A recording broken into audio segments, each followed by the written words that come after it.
Assalamu alaikum. I hope everyone is fine and well.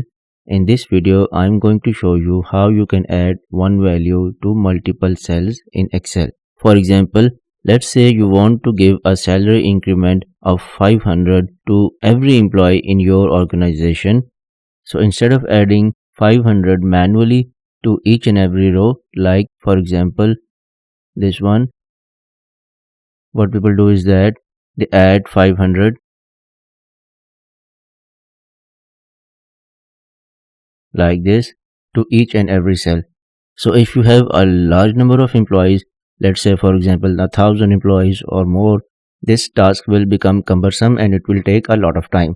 So to save time, I'll show you how you can do this quickly and efficiently. So we want to increment 500 to the salary of each employee.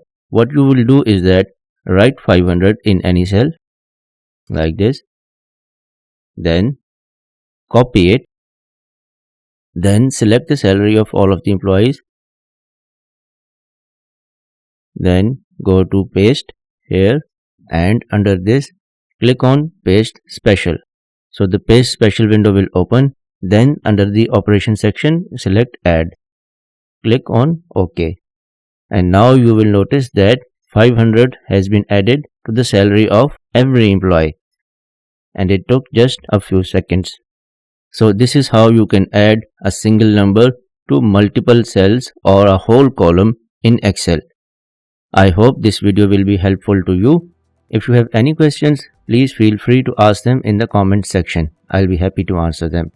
If you like the video, please give it a thumbs up and subscribe to my channel for more such videos. Until the next video, take care. Allah Hafiz.